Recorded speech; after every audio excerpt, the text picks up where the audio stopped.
Buenos días, mi nombre es Juan Esteban Silva Villada y junto con Laura María Velázquez y Susana Giraldo somos los encargados de exponer el texto filosófico para la materia de lengua materna del Politécnico Colombiano Jaime Isaza Cadavid. Para poder entender un texto filosófico, primero debemos entender qué es la filosofía. Esta proviene de la palabra filosofía, acuñada por Pitágoras en la antigua Grecia, y que significa amor por la sabiduría o amigo de la sabiduría. La filosofía tenía la finalidad de cuestionar todos aquellos fenómenos que rodeaban a las personas de aquella época para luego, basándose en sus conocimientos y en todo aquello que los rodeaba, dar una respuesta.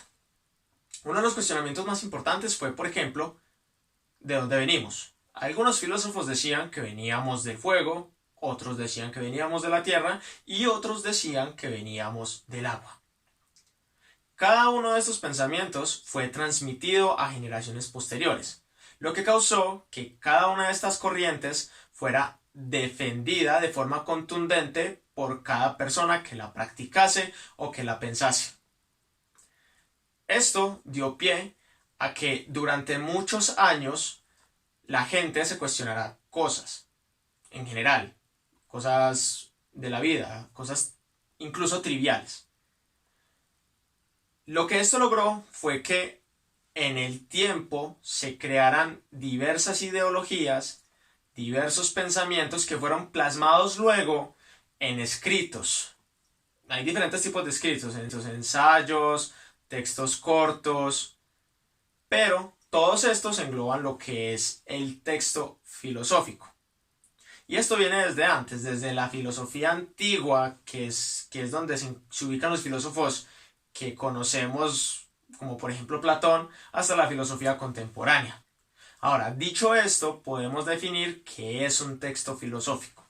Un texto filosófico es, por excelencia, un texto argumentativo, cuya finalidad es defender un planteamiento, una idea o una tesis. Pero entonces se genera la pregunta de si un texto filosófico es lo mismo que un texto argumentativo.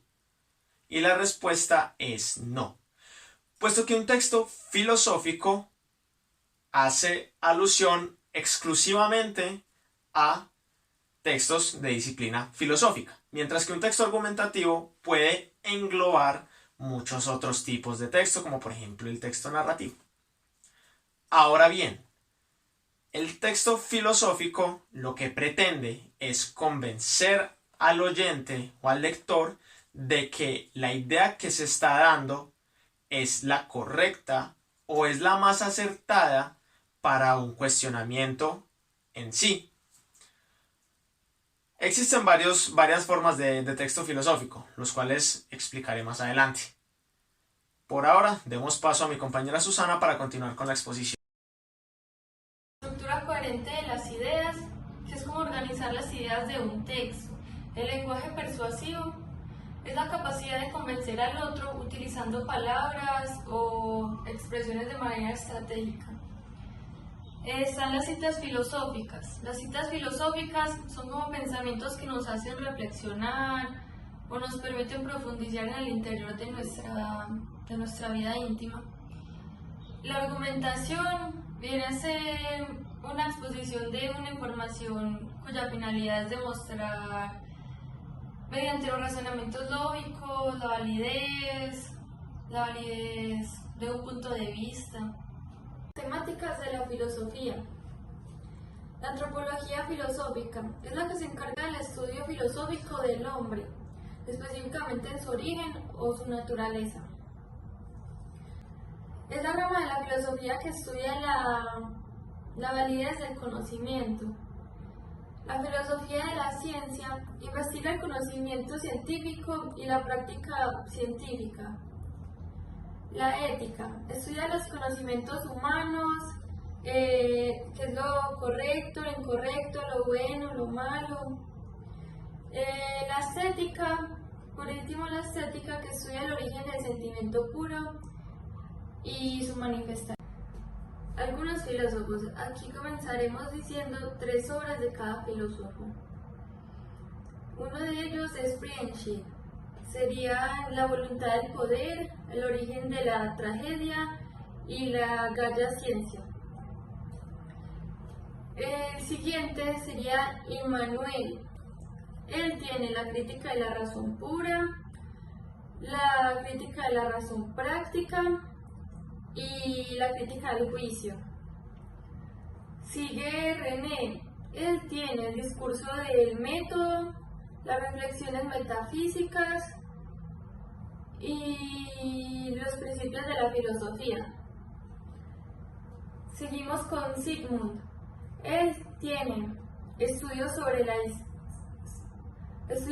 histeria, la interpretación de los sueños y la psicología de la vida cotidiana. Sigamos con John Paul.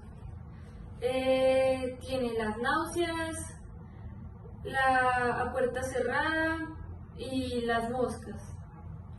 Y por último, Martin. Él tiene el Serie del Tiempo, Introducción a la Metafísica Kant y el problema de la metafísica, aportes a la filosofía.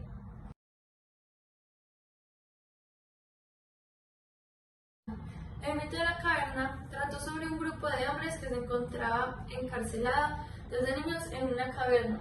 Allí estaban encadenados de tal manera que solo podían ver una dirección, y esta dirección era hacia una pared. Pero en esa pared se podía reflejar una luz del exterior. En la pared se podría también reflejar sombras de objetos y personas que estaban parados frente a la luz.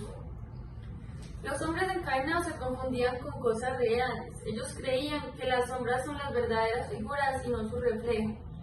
Una vez uno de los prisioneros logró liberarse y caminó hacia la salida de la caverna, y afuera ve los objetos que producían las sombras. Pero la luz era tan fuerte que solo veía como reflejos en el agua, como si fuera un espejo. Pero después, cuando logró mirarlos directamente, entendió que estos son los seres y objetos, estos eran los seres y los objetos reales, y no eran las sombras que ellos siempre veían en la caverna. También comprendió que el sol era el principal benefactor de los seres y la vida. Entonces decidió volver en la caverna para contarle a sus compañeros lo que había descubierto. Ahora vamos a conocer la estructura del texto filosófico. Encontramos 5 puntos importantes. Está el objetivo, la introducción, la tesis, la argumentación y finalmente la conclusión. El objetivo del texto filosófico, más que apoyar o argumentar una idea, es realmente sustentar y defender una tesis. Y no lo hace desde verdades generales o absolutas, sino que toma esa posición dada y muestra por qué es la única posible, por qué es la mejor y además por qué es la más confiable. En la introducción, que generalmente cuando pensamos en introducción pensamos en que va al inicio del texto, acá particularmente se ve y se puede ver en los textos filosóficos, pero en los cortos, porque la introducción puede ir incluso después de los argumentos, cuando ya la idea, cuando ya la postura del autor es más clara, es más contundente, y funciona incluso como respuesta a esos argumentos. Contiene además la tesis. ¿Qué es la tesis? Es una proposición categórica. ¿Y qué es una proposición categórica? Es una proposición que afirma o niega que todos o algunos de los elementos de una categoría están en la otra. Cuando no se tiene muy clara esta tesis, el autor debería preguntarse qué es lo que estoy defendiendo y además por qué el apoyarme en este texto, en este filósofo o en este personaje le puede dar fuerza a mi tesis e incluso el desarrollo. Esa tesis no debe confundirse con el propósito u objetivo del texto y además debe tener muy claro no hacer posiciones subjetivas o autobiográficas. Ahora, seguimos con los argumentos.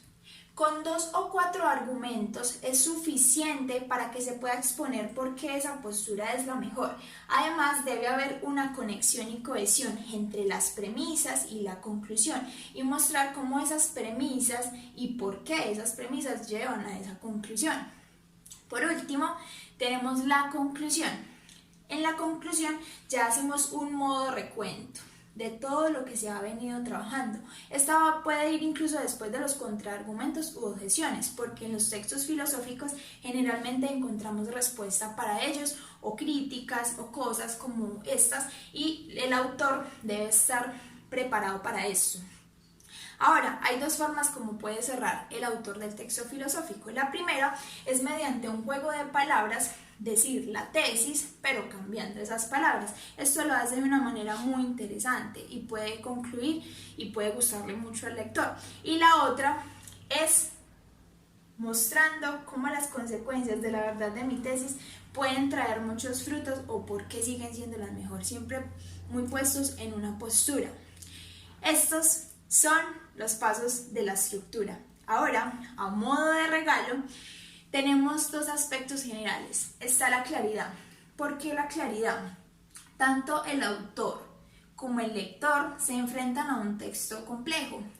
La claridad es base porque yo, como autor de un texto filosófico, debo darle claridad y debo captar esa atención del lector y debo llevarlo a que esté de acuerdo conmigo, con lo que yo estoy exponiendo. Entonces debe ser muy claro el lenguaje, explicar algunas palabras si es necesario, pero no exagerar. Y lo otro son las citas. Las citas me llevan a mí a motivar, a apoyar mi texto filosófico, pero no debo exagerar. Y con mayor razón en los textos cortos, porque ya se pierde el sentido, se pierde autenticidad y se le pierde al autor la oportunidad de exponer y de opinar con sus propios argumentos. Como dije anteriormente, en el texto filosófico existen varias formas de escribirlo, las cuales son en forma de diálogo, largo, corto, a forma de ensayo, pregunta-respuesta, en los cuales se plantea una pregunta para responderla dentro del mismo texto, y a modo de resumen. A continuación daré unos cuantos ejemplos de cada una de estas formas de texto filosófico. Aquí tenemos una forma de texto filosófico en diálogo, en el cual se nos presentan a dos personajes que, a medida que van conversando, van exponiendo sus argumentos sobre sus propios ideales. Aquí tenemos una forma de texto filosófico corta, en la cual podemos observar que en unas cuantas palabras se nos da a entender una idea o un planteamiento que el autor nos quería presentar.